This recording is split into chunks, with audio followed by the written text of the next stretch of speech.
But today we have our hostess.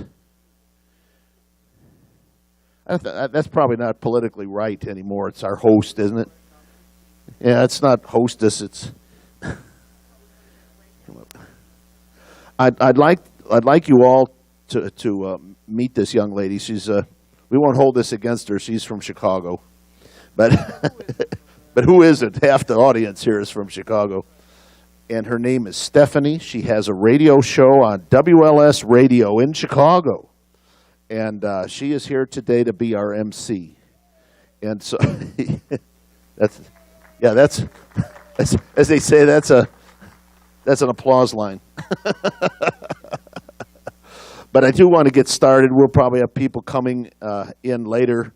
You really don't want to miss anything of this event because it's all going to be good, and it's going to be bold, and you're going to hear things that you probably have not heard before.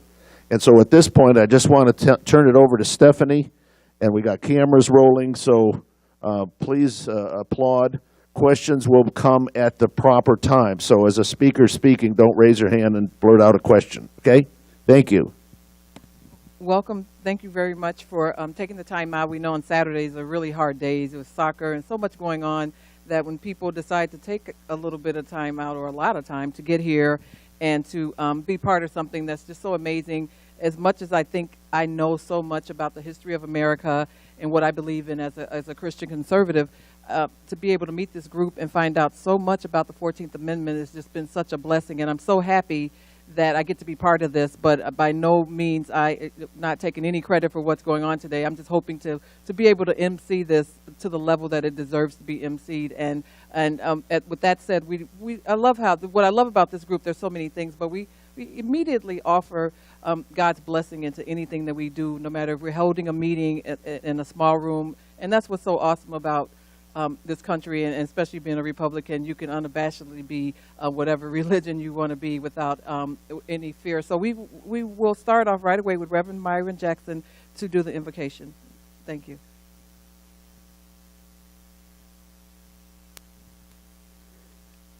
Amen. Before we start the prayer, I'm going to ask for a moment of silence for Officer Glasser, who passed away, was shot down. The family is in mourning. The city is in mourning. And we need to just have a moment of silence in his honor.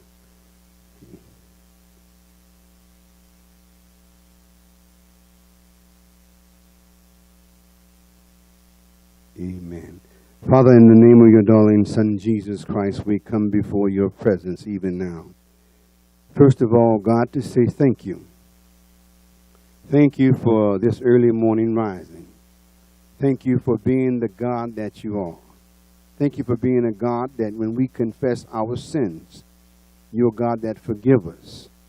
Father, in the name of your darling Son, Jesus, we come before you on this morning, thanking you for those that are here, those that are on their way, those who said they were going to come but did not. We ask your blessings upon this gathering today. We pray that you will bless the speakers. Pray that you will bless each one of us one by one. Then bless us collectively. Then, Father, I pray for America. I pray that you would forgive the sins of America. That you would take this election year. And that you would honor those who support Donald Trump. We cannot have another 4 years of destruction. So we're praying, oh God, in the name of your Son, Jesus, that you would bless us. Bless Mr. Hayes and the group that's sponsoring this, and each one of us under the sound of my voice. In Jesus' name, everybody said amen. Amen.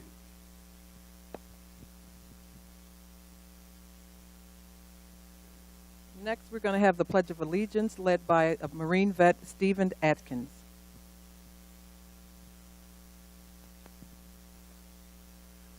If you have any hats, please take them off. Face the flag. I pledge allegiance to the flag of the United States of America and to the republic for which it stands, one nation, under God, indivisible, with liberty and justice for all. Thank you.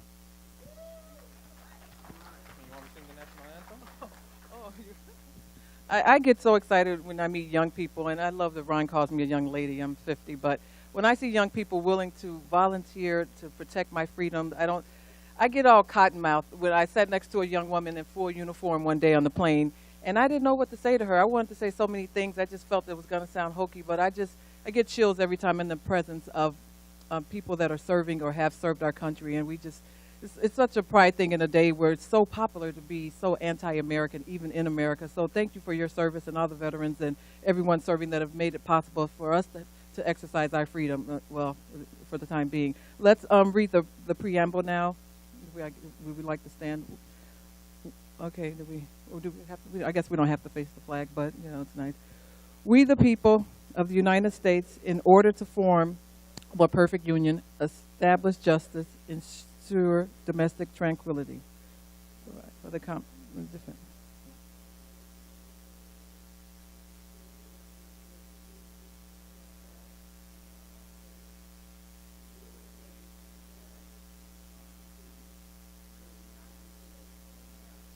Thank you. So now we'd like to sing the national anthem. And are you coming up, Robin? Or, okay.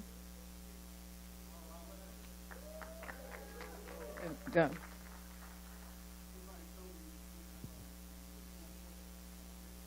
I don't know who you've been talking to, but there was a song sheet that was out on the front table. Does everybody have the song sheet? I'm not going to assume that everyone knows the words, because sometimes we get nervous and we forget. Okay, so we'll start with the national anthem together, please. Oh, say, can you see by the dawn's early light what so proudly we hailed at the twilight's last gleaming, whose broad stripes and bright stars through the perilous fight o'er the ramparts we watched were so gallantly streaming, and the rockets red red, the bombs bursting in air, gave through the night that our flag was still there. Oh, say does that star-spangled banner yet wave o'er the land of the free and the home of the brave?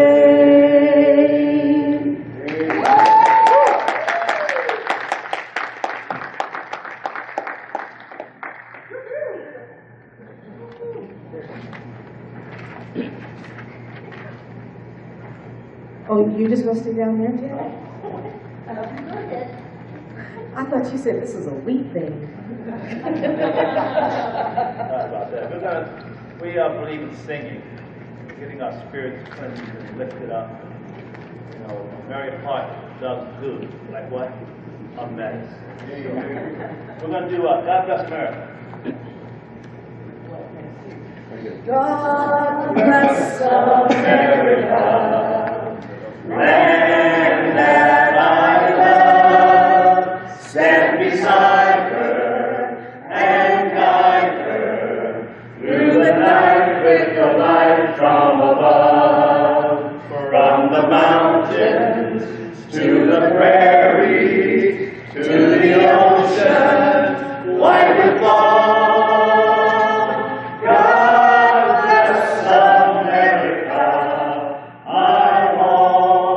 Sweet home, God bless us.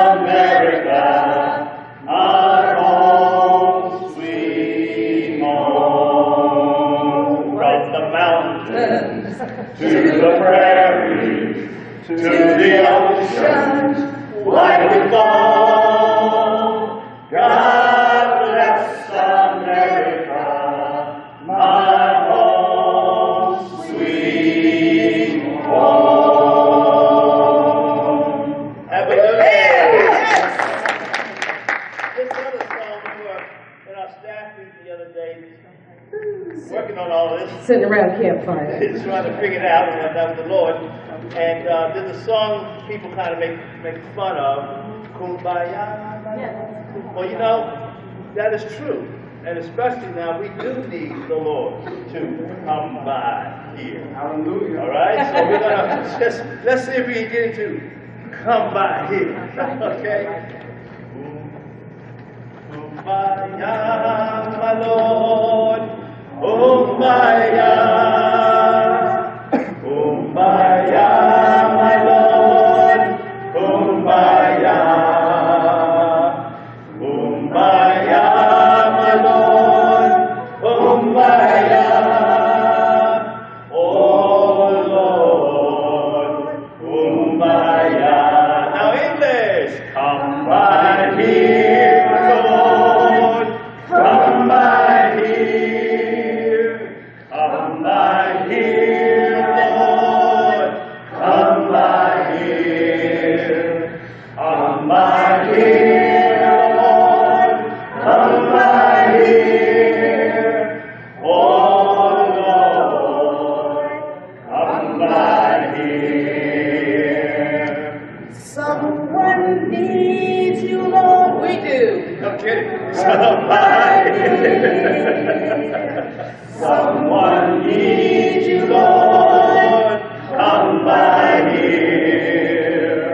Someone needs you, Lord. Come by here. Oh Lord, come by here. I think he's here now. Kumbaya, my Lord. Kumbaya. Kumbaya, my Lord. Kumbaya. Kumbaya. Kumbaya. Oh Lord. Kumbaya. Have a good day. Gladys Knight's coming up next, right? We're Gladys. Oh, okay. How do you follow that? I've been given a lot of gifts, but being able to sing isn't one of them, and so it's such a blessing. My litmus test is if someone's singing the national anthem and you don't get goosebumps, they're singing it wrong. And if you're brought to tears, they're singing it just right. It's such a blessing that you have a voice that I got really big goosebumps. So thank you, Robin, very much. That's awesome. Well, I'm just to spend 2 or 3 minutes talking about who I am, and it's so not about who I am, but it's just such a blessing to be here. I moved here less than 2 years ago, and even though I was told there were no black people in Phoenix, so I thought I was going to make the news and be the first black family here, but turns out there are a lot of black people. This was a Democrat on Obama night telling me this. He had moved here from Chicago a couple years before me. And I said, that's okay, I'm a Republican, so black people wouldn't welcome me anyway, so I'm just going to go where I'm going to find like-minded people. And I moved to a subdivision last September, older subdivision. People have been there 30 years, and in a cul-de-sac, and which I've been always asking God, I want to live in a cul-de-sac. A woman across the street from me says, come to our PC meeting. And I'm like, okay. I'm a fired up conservative for about over 20 years, but I have 5 children, blessed with very active children. So my life has been spent in my minivan, traveling up and down, hearing the national anthem at football games and volleyball games. And so I've never had the kind of time I have now, because I have 4 adult children and 1 11-year-old. So I had the time to go to the PC meeting. And so she who's a white woman who wasn't supposed to talk to me if I listened to the Democrats, but she invited me to come, and I sit across Ron, and the rest is history. And he told me about this group and the 14th Amendment, and it's just been this process. And the other night at our planning meeting, I'm driving home, and I'm walking to the parking lot, actually, with one of the members, and I get in my van, and I'm thinking, how after such a short time am I put in this group, in this opportunity? And it's all God breathed, and I take no credit for that, but I'm just so happy that I had the opportunity to be here. I moved here because of the corruption and the high taxes in Illinois. My husband found a great opportunity here in Phoenix. a little nervous after 20 years of living in this cocoon in a white suburb where I was told not to move to, too, by the way. And lived in a town of about 22,000 people and just, you know, raised my children, just had the best experience. And I was so afraid that, you know, coming here, I'm like, how are they going to duplicate? Because everybody knows Stephanie Trussell. Every kid that bags my groceries went to high school, one of my kids, or tears my movie tickets. I fed them at my house at a football dinner or a basketball dinner. So moving here, bigger town, total anonymity, nobody knows who I am, and just feeling so at home at such a short period of time. And I immediately tried to immerse myself. And I just, because of what I do, being a talk show host, part of my job, I believe, is to listen to what they're saying on the other side of the aisle. So I spend way too much time listening to liberal colored people radio out of Chicago. And if when I listen to them, and they're trying to encourage people to stay in the failing schools and the city limits and the violence and crime, because the people in the suburbs, you know, that's not for you. You won't fit in there. And I thought my town was this miracle town that just it happened to be like that. But I moved here and I found out, wow, that's just, you know, this is our real America. It's not the America that Obama and the other people are telling us about. It's all this identity politics. I go in a group and I don't know anybody, and I get there, and usually I'm the only black woman that comes to a card meeting where I love to make cards for veterans, and I do that. Found that on the first thing I did to get out of my house, I found that group. And there were a lot of people from Chicago, and then nobody else looked like me, but we all had the same heart. We wanted to serve the veterans. And every group I go into, I walk in this is so different from me, out of my realm. You have to understand, for 20 years, everybody knows me. And so to be here in Phoenix and to meet all the amazing people that I've met, I have the courage to get on the 101 to the 202 and, you know, not get lost. I'm just like, you know, so all this is just such an amazing opportunity. And the fact that I've been blessed to move from Chicago and quit my job and said, well, I'm moving, I can't do the radio show anymore. And 2 weeks later, they said, hey, we'd like for you to do it out of your home. And here's the equipment, you're moving to Glendale. And so every Sunday for 3 hours, I'm a closeted conservative, literally. And I'm talking for 3 hours, and I love it because I don't have to pay $37 to park. That's one. And when I would leave the studio downtown Chicago at midnight, and after 3 hours of bashing the president, and that's his hometown, I'm like looking, you know, around the corner because they're going to come and get me. But then I'm like, they'll wait for a program or a free bus pass to come downtown to get me, so I don't have to worry about that. So it's, you know, I just love it. And it's just been such an opportunity to meet people here. I've been in this Midwest, and to come here to the border and see what the real issues are and to find out about the 14th Amendment. And coming from Chicago, where there's a sanctuary city, and listening to the radio, the liberal radio describe us as just evil people that want to protect our borders. And I'm thinking, you know, when an illegal alien in Chicago gets pulled over, they have more rights than you do. They won't get arrested, but you will, and you're supporting them, taking the jobs and everything else that we know to be true. So an opportunity to learn about the 14th Amendment and to be part of this was just such a blessing, and I'm learning as much as everyone else here. And I'm like, I feel like I'm the lowest one on the ladder here, and just so happy to be around all these smart people that know so much more than I do. So that said, I think that's more than 3 minutes, just to tell you a little bit about how I wound up having this opportunity to MC this event. But yeah, they kept saying, well, you have to, you're going to MC? I said, sure. And then they said, well, you got to entertain people because you talk on you know, every week to over 20,000 people every Sunday night. But I'm in my closet, you know, making faces and stuff, and nobody can see me. I've never had, I'm like, it's really different, you know, when I have to do it in public. So, but it's a blessing. So be patient with me. But, you know, without further ado, let's get to some of the speakers. I'm so excited to have this opportunity to take in this information right here live. So first up to speak is Senator Russell Pearce.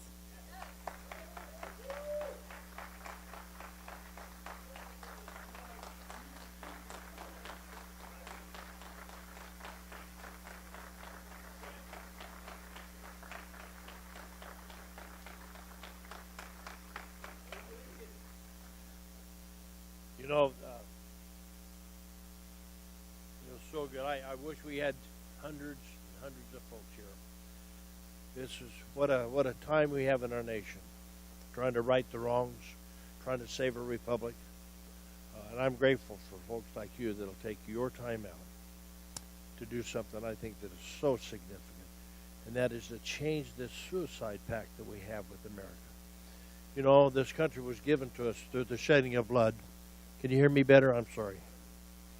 Get too close there, I'll fall down and embarrass all of us. Okay. But I want to, again, much better. I want to again thank you guys for being here. And I look out at this audience and I see faces that I expect to see everywhere. They're always here. I mean, some of you folks have no other life, which is a good thing. Nothing more important than saving this republic.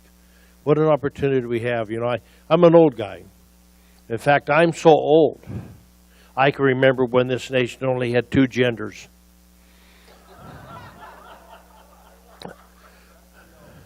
And in my home, that's all we still have is 2 genders. I'm an old country boy. I'm telling you now, if my little granddaughters or my grandsons are using the restroom and somebody who doesn't fit that profile, and I do profile, there's going to be some trouble. It isn't going to happen. There'll be a butt kicking. You have to go through me. I will not put my children at risk for some ridiculous, silly policy to advocate for those folks who have lost their identity as to who they are and what this country and what God put them on earth for.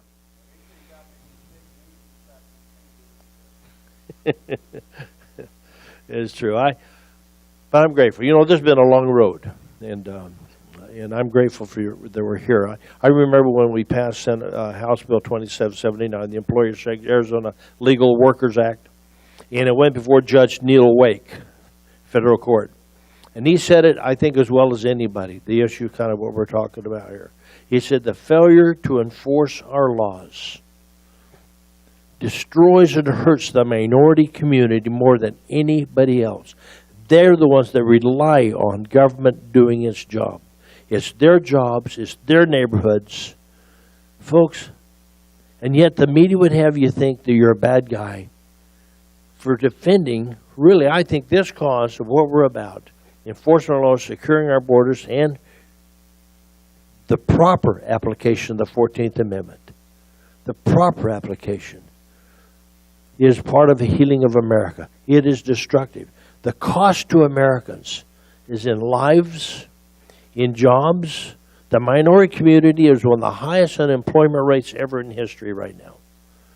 That's okay. We've got 93 million Americans not in the workforce anymore, some by choice, some because they can't find a job. And yet we still want to import folks in here to take jobs. The Chamber of Corruption, along with the Open Border Chamber of Commerce, along with the Open Border crowd, is part of destroying this country. And politicians that won't stand by their oath of office and recognize their duty to God in this country. Again, I believe with all my heart that God had his hand in the making of America.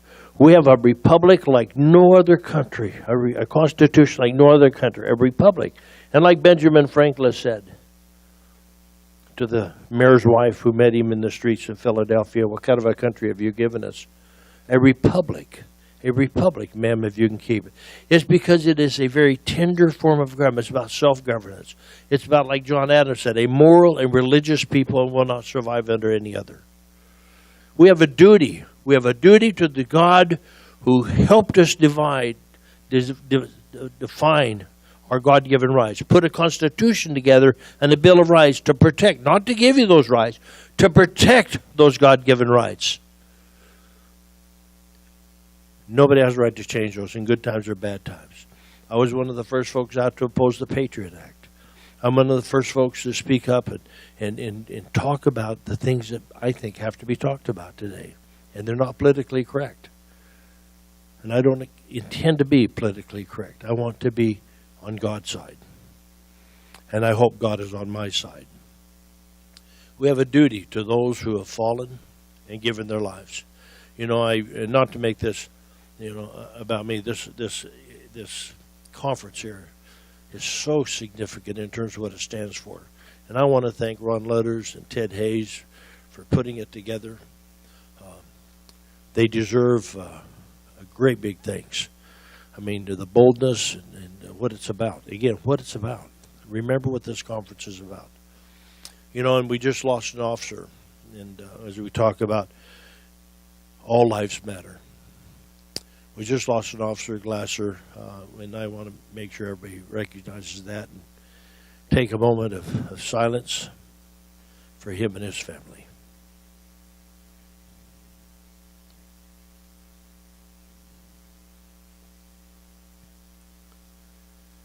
You know, sometimes we forget those that are sacrificing for us every day. We live in our gated communities, we live in our neighborhoods. We forget the young men and women are in harm's way. We forget that we had a good night's sleep because somebody's watching over our house in our neighborhood.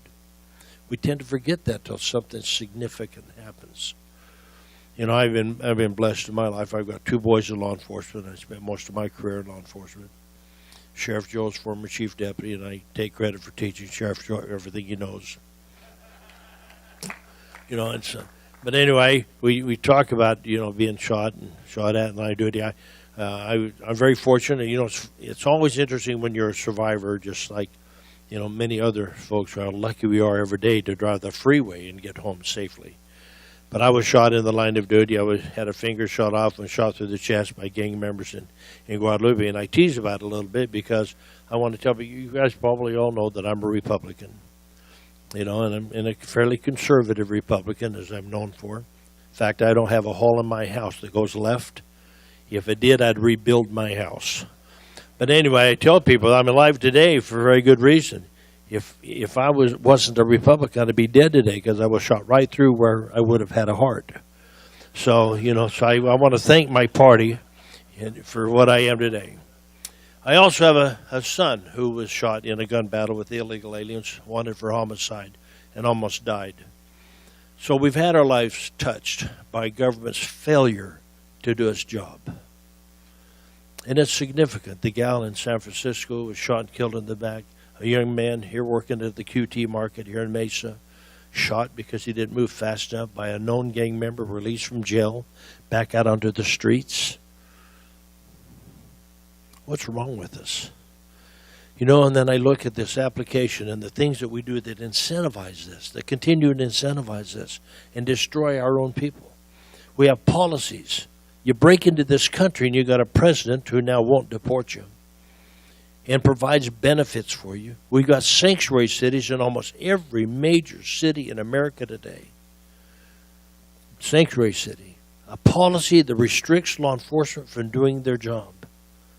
Illegal is not a race, it's a crime. So you wonder when the world is going to be on with these folks. Why would you support policies that I think is a suicide pact? Why would you incentivize people to break our laws?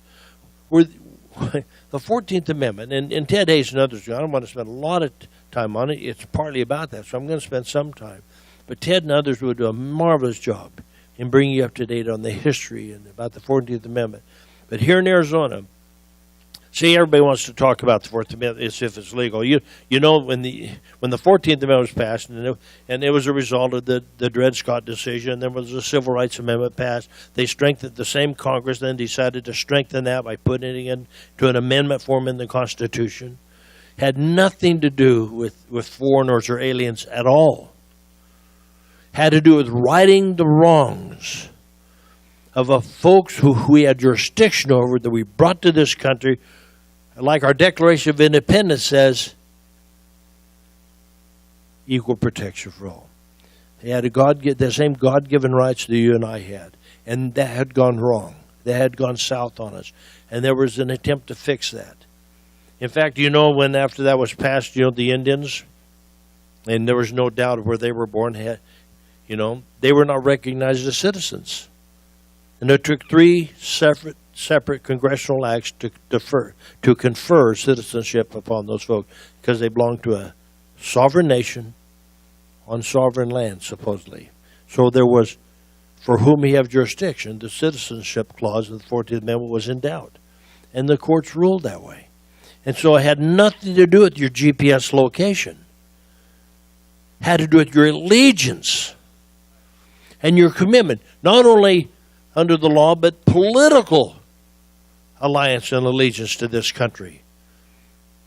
If you're born to a foreign diplomat or somebody traveling through America, United States, on vacation, whatever, you have a child, that child is a citizen from the country you came. You're not a citizen here. And it's just like our folks. If you're traveling foreign, in foreign countries and you have a child, it's a citizen of the United States, not of that country. It's just a little bit of common sense. I know it's not expected, a lot of it today, especially from our politicians. But common sense, besides the language and the debate that went on that they don't listen to, and there's never been a ruling on the citizenship issue directly as it relates to the 14th Amendment. There's been rulings around it, and actually there was a Slaughterhouse and the Kim Ark decision that both had to do with making sure the 14th Amendment had nothing to do with GPS location in terms of birth. 4 minutes? We're going to move fast here. But those things. But real carefully, I want to tell you the things that can be fixed by simply enforcing the law. First of all, take away the bird feeder. You can't reward people who break our laws. You can't incentivize people to come here and take advantage of our laws. Our politicians could fix that, ought to fix that, have the authority to fix that, and have failed us. Again, we were going to fix so many things when we gave Congress, the Republicans Congress. They didn't do it. Then they said, but we need the Senate. We gave them the Senate. They didn't do it.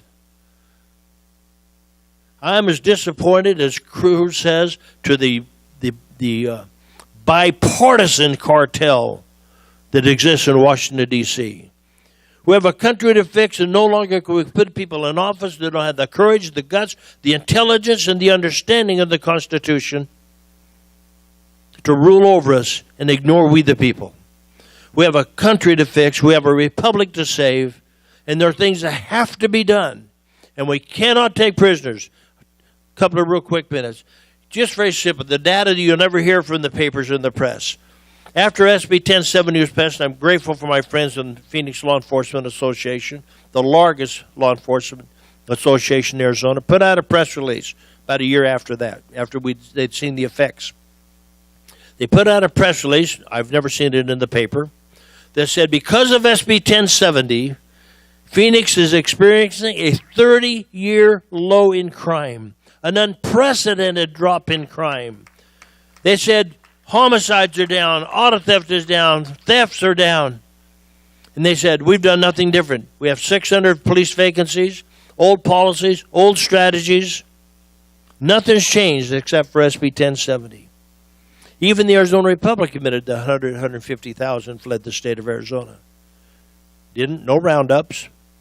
They simply believed the law was going to be enforced, and they fled the state. Bill Montgomery just spoke the other day and recognized and give credit to where credit is due. I mean, every politician wants to think they're the cause of the crime change, But he said Maricopa County currently is experiencing a 50-year low in crime as that continued to plummet. Again, a 50% drop in homicides, a 46% drop in theft, a 47% drop in auto theft. And right after employer sanctions, the Legal Workers Act was passed, jobs in Arizona rose 2% overnight. Overnight. No government program has had those kind of results. No government program has had the results in the reduction of crime. Folks, it's a very simple formula. Enforce our laws as they're intended to be forced. Secure the border. Protect Americans. You, as citizens of the United States of America, have a right, a constitutional right, to the protection of the laws to protect you from those who break our laws. And government's failure to do that makes them complicit in the deaths, the maimings, the destruction, the job loss, and the hundreds of billions of dollars it costs you to educate, medicate, and incarcerate those that are in this country illegally. Why don't we stand up for Americans? Stand up for the rule of law. It's our job. I want to thank each one of you. I love this country. I'm a studier of the Constitution. I pay attention. I know the real George Washington, the real Benjamin Franklin, the real Thomas Jefferson, Thomas Prince, the old North Church in Boston, and a great miracle that occurred there. And we sing the Star Spangled Banner. And I'm going to take I'm out of time, but do you guys know the story behind that? Or you know the story behind, the real story behind that? Why that flag didn't come down, that song is about? It didn't come down because, as Francis Scott Key was pleading with the ships not to fire in that fort because it was full of families, not just soldiers, families, pleading with them. He said, I've given you your out. You got to lower that flag. That lowering that flag means you surrender. The shooting, the bombings will stop. And as he's pleading, and again, they wanted to go back and let them know again what they needed to do, and he wasn't allowed to. He said the bombing's starting. It's already starting. So through the night, they watched that.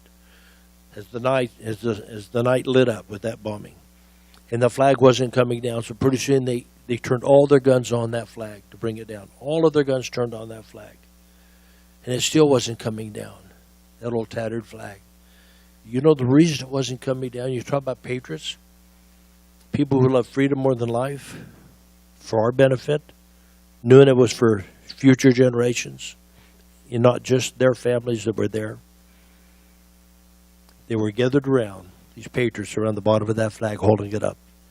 And as those bombs would hit and bodies were destroyed and lives were lost, they'd be replaced with other live patriots to hold that flag up. So that surrender was not the issue. And I'm telling you, today we need patriots like that. No surrender, no retreat. Put God, country, and family first and above all else. Keep their oath of office. Protect the very values that we have and hold dear to our heart, and they're given to us through the shedding of blood. May God bless you. May we work vigilant. Make sure we elect nobody not willing to fix the problems of this country. And if we don't come together for Donald Trump, he is our nominee. And again, I'm a big Cruz guy, but I do know, and I was at his first little rally here in Phoenix because I loved what he brought to the debate. He's the first one brought up the 14th Amendment directly and took it on publicly. He's the one that's talked about securing the border. He's a warrior. He may not be perfect, but he's a warrior in the defense of the things that have to be fixed in America. May God bless him. May God bless America. May God bless you. Thank you.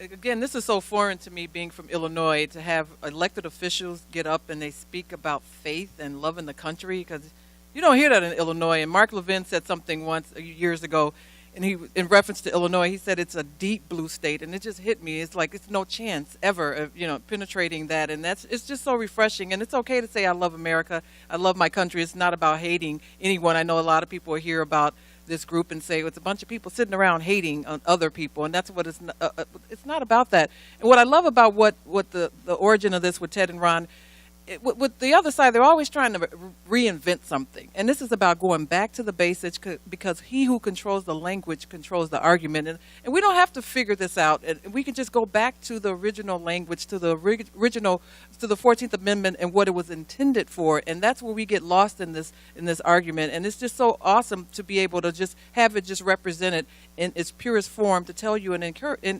inform us and encourage everybody that it's okay to defend our country and without this label of hating people. And it's just, again, to meet elected officials that speak like Senator Pearce is such a blessing. And when I moved here, I kept saying, I know all the bones are buried in Illinois, and I know who the people that are on Jesse Jackson's payroll and the whole thing. So it's so great at this day, all the people that I've heard wonderful things about, I get an opportunity to meet and introduce. So with that said, I'd like to introduce Gabby Salcedo Mercer, former U.S. congressional candidate.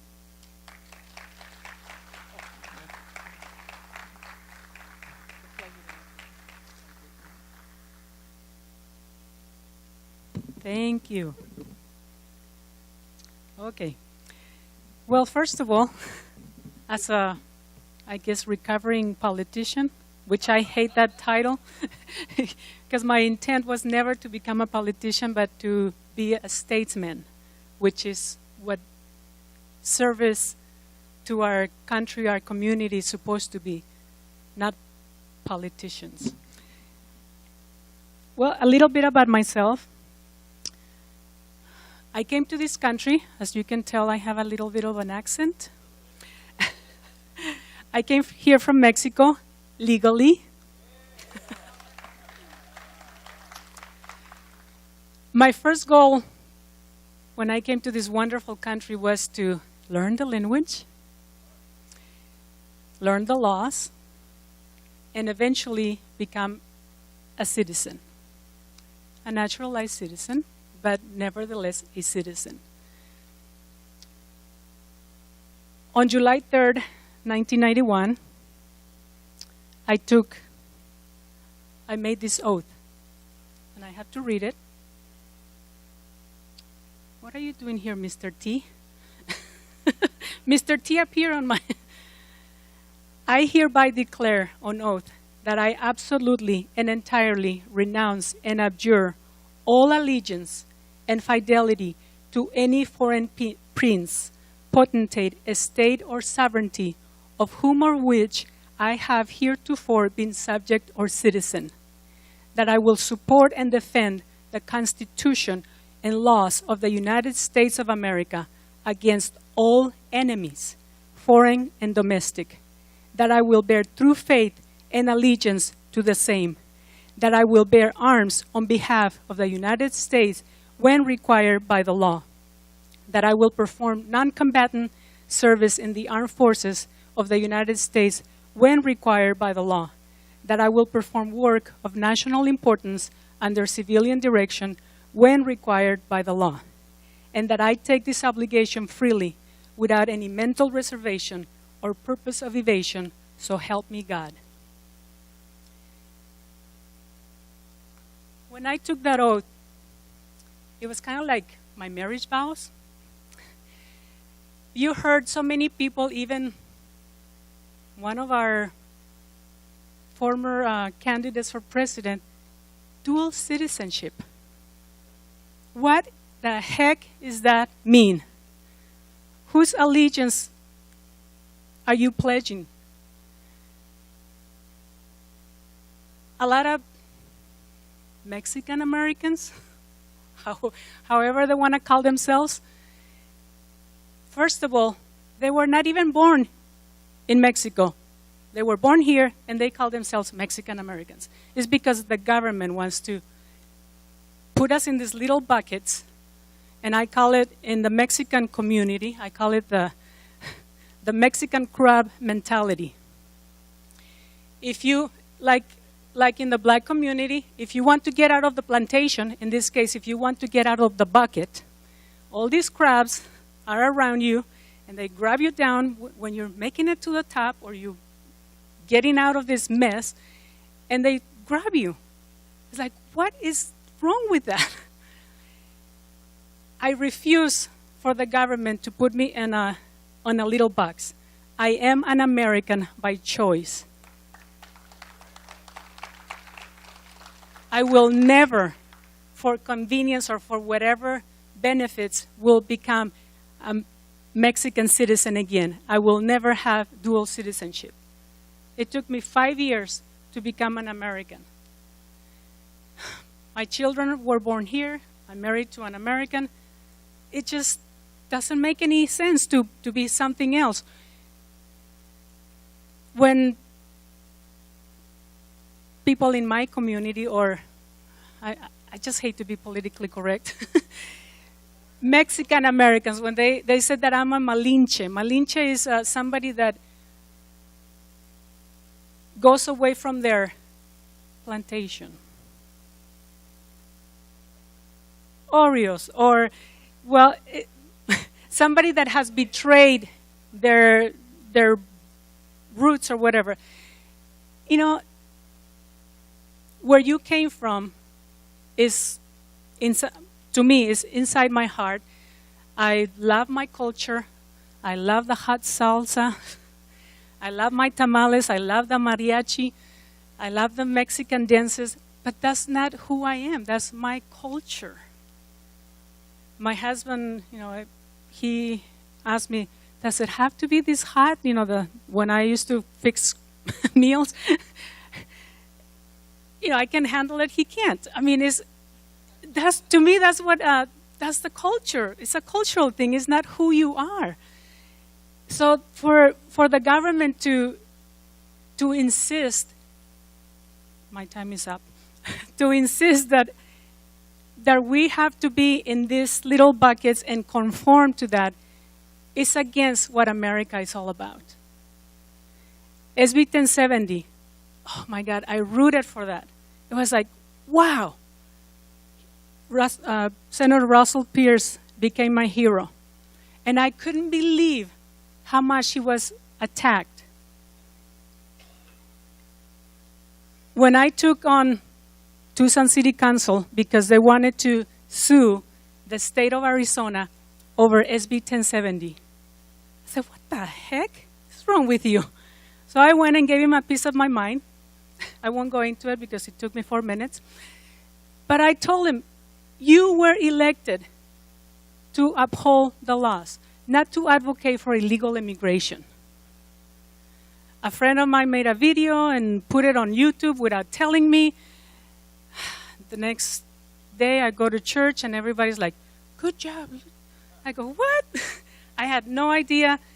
That's how I got kind of started into getting involved. And it's been a crazy ride. I have learned so much. It's amazing. I had no idea about the 14th Amendment and what it really meant. We have a republic to keep. Let me just, I know I'm over my time, but let me expand on what Senator Pearce said. When our founding fathers signed the Constitution, Dr. Ben Franklin and one of the other guys walking out of the hall, nonchalant, and this lady, Mrs. Powell. Picture this. She was a woman, a socialite. She did not have the right to vote.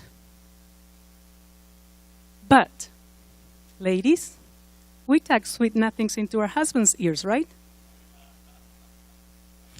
She knew her place.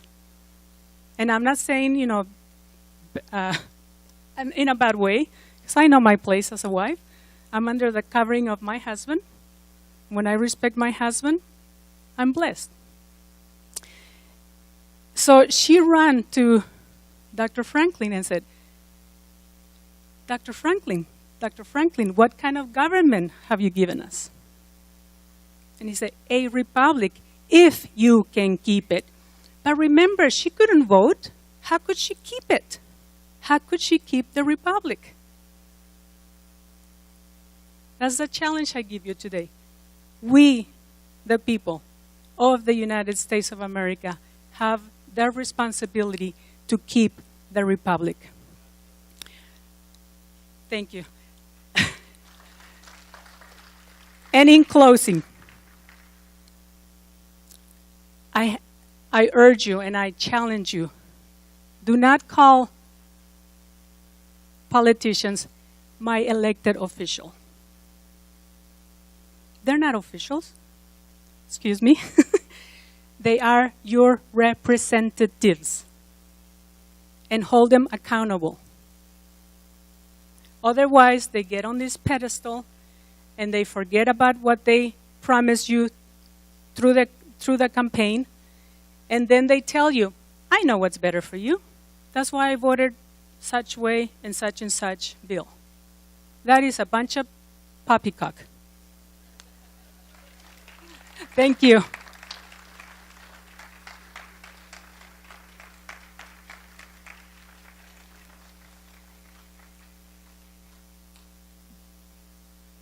It is so amazing to hear what I like to call fearless, just fired up people with the message. And we had a communication problem for a while in the Republican Party. That's communicating what our message was and what we were all about or what our platform is for. And it's just it's so easy when you stick to the basics of what we love about this country. And it's just you're talking about your blended family, and my husband happens to be white. And for 12 years, he was a chef at the Northern Illinois University, where he got to feed so many rappers from Cheney to Vice President Cheney. And when I was trying to impress a friend from high school one day, I called him on my cell phone. I said, could you make what you made for I said Cheney? And he said, for Chingy? And I'm like, I don't know what you could make for somebody named Chingy. I'm talking about, Dick Cheney. And so it's so interesting that my husband, being this white guy, that married into a family. And my husband wasn't a chef, but I was such a bad cook that he taught himself how to cook, so I take credit for that. But when we moved to the suburbs, my biggest thing was that we have to travel back to the city for those, black people and our holidays and our food. That's, that's religious. And so, and our car was always, we drove old cars and stuff because it was more important that we pay higher taxes and live in a great county with great schools. So we didn't mind. I'm not complaining, but our car didn't always make it there. My grandmother made the best dressing, is what we call stuffing, and my mother made the best macaroni and cheese. My husband taught himself how to make all of that. So here he is. He's the head chef and food and beverage director at this university, and my best friend works there who happens to be black.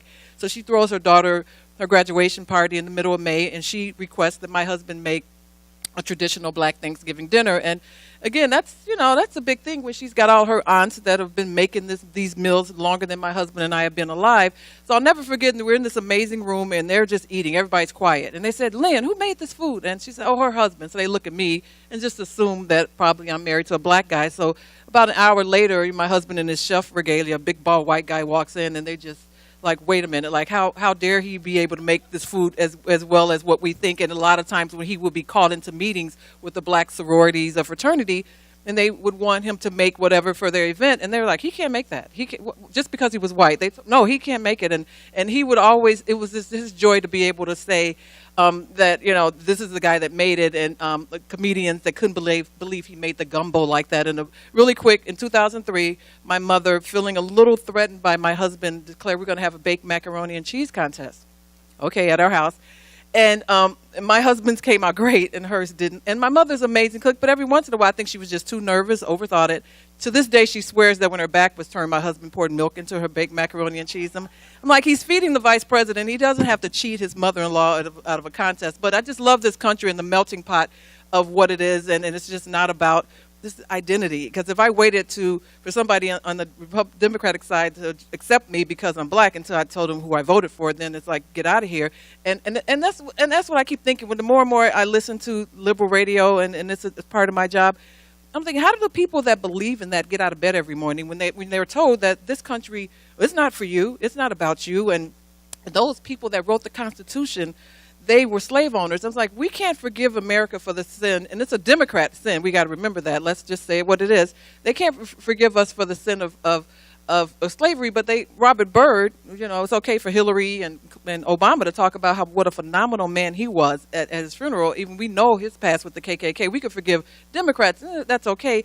And that's what I love about this country. And it was just to say, and my son happened to marry a woman that's half Mexican and half black, so we joke. My third child is dating someone. I'm like, we already got Mexican and Polish, so you got to come out with somebody else. We can have the whole UN here, and that's what. And it's not how they describe it. And we're just this mixed match family of what America, the melting pot, and what made it so great. And I think about the founders and all the people that sat down and decided to make this amazing thing called America. The planet should be so grateful for America because we're amazing, but when I think about, we went from Patrick Henry to give me liberty or give me death to now give me some freebies or I'm not going to vote for you. Like, what are you bringing to the table? And I'm thinking, what? And that's just the mentality.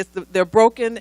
And all I can say is that, especially, I think about how God's perfect design made me a woman, and I love submitting to my husband. I don't want to be a man. I just want everybody to know. It's just like, I'm okay with that. And I had to be reminded at Bible study one day that you have to submit even when you don't agree with them. I'm like, oh yeah, that part too. And I'm working on that. But I just think about how God decided that you're going to be a black woman in Chicago, growing up in the ghetto, and just everything that, that just this check mark of the Democratic Party. And then when I meet my friends that I grew up with, and they say, well, how did you become a Republican? They think I'm crazy. They check, accept my friendship, and they look on the page. It must be the wrong Stephanie Weber from the west side of Chicago. And I simply say to them, I'm from Chicago. I grew up there, lived there until I escaped and went over the wall and found another county that actually educated children of every color the same way. Ooh. And I said, well, because I grew up in Chicago, that's why I'm a Republican. That's why I left that party. And I was a reluctant Democrat because I inherited that party with the skin tone, and being born to a 17-year-old black single mother in the city of Chicago, I had no choice. I was going to be a Democrat because they told me I'm Jesse Jackson. Come on, I've been hearing about him since every Black History Month. That's what I heard about. And then when I grew up and started listening and paying attention, and I again have to give credit to my husband who procrastinated in getting us a new radio. We bought a car, AM radio only, and he's going to put I'm going to put an FM radio in. Never happened. And all of a sudden, I'm listening to talk radio, and I wasn't really paying attention. I was a Democrat, voted for for Clinton one time. I'm sorry, I didn't know any better. But so I'm listening to the radio only because they were entertaining, and I thought they were completely crazy. And I'm just driving along and every day listening to it because that's the only thing I had to listen to. There was no other option. Then all of a sudden, I went from saying these people are crazy to like, wait a minute, that aligns with what I believe in. And as I drew closer to Christ, because we grow up in the church and then we walk away and I'm walking in darkness. But when I decided to put Christ back first in my life, I realized everything on the checklist aligned with another party, even though the other party says those things. But when it came to walking the walk, I could see it, and and it was very evident to me. So I just think I praise the radio station that I happened to work for. It's all by God's design that they educated me and entertained me, even though I was screaming in my kitchen saying, "What does it matter? Abortion is legal." Why should we talk about that? And now I realize it's such a lie of darkness, and I think about black people that support NAACP, that support Planned Parenthood. The Planned Parenthood couldn't be any more aggressive when it comes to what their goals are in black and brown neighborhoods. And just, we love black people, we love brown people. The Democrats, they'll tell you that, so you're supposed to believe that. But the KKK and slave trade and everything else added together doesn't, match up to how many black lives are lost in the mother's womb every day. And we sit around saying Black Lives Matter, but you won't go and stand in front of an abortion clinic and say those same words. And that's what if I have nothing else, and sometimes it seems like a lot of work for me to do for very little money. I'm not complaining for 3 hours every Sunday, but I keep thinking, this is my ministry. This is my opportunity to tell other little black girls that are standing in the ghetto like I was, that it's okay to think like this and it's okay to feel this way. And even though they're going to tell you nobody else feels that way, there are no black Republicans. And it's such a blessing that I get to have opportunity on a conservative radio station, the third largest market in the United States. That I joke that my bosses forgot that they gave this show to me 3 years ago. So I joke that they let me have whoever I want to have on. I have pastors, and the last day of the year, my Sunday, I turned it over to God. I had pastors and preachers, and I don't even know if we talked about politics, but I just get the opportunity to talk about voting your values. And just that's the beauty of being a Republican and being a loudmouth, proud Republican, a Christian, that I can just go in and vote for someone that believes like I believe, that it's not okay to partially deliver a baby and stick something in the back of their. I'm like, how do you sit next to those people? And as I talked to my sister, who I joked that I must have been switched at birth, because I don't think they would allow a 17-year-old girl to go out and adopt someone. So they must have, because I'm with this crazy. My mother, I think she's probably called the hospital just to make sure they didn't switch, because I'm so different from what they believe in. But as I talk to my sister, and I'm constantly challenging them, and constantly with a little bit of I don't know, truth, and sometimes I'm a little heavy-handed, but I'm just so fired up about this, and that's what's so great about today, getting back to the basics. And I got my mother to vote for the Republican governor in Illinois. Yay, just a little bit, even though, during Obama's campaigns, both times she was down there working so hard, and I did whatever I could. But again, it's not easy, but that's okay. It's a charge that I don't mind taking on, and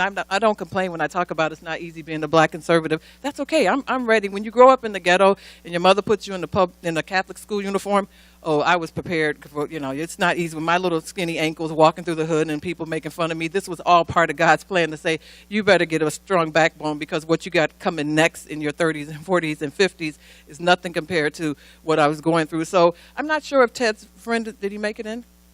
Oh, very good. I wasn't sure. I was just making sure. I know everybody had a little bit of traffic issues to get here. Well, let me shut up and introduce the next speaker, James Spencer, United States Marine Corps veteran, an activist, and friend of Ted. That's all we need to know. Welcome.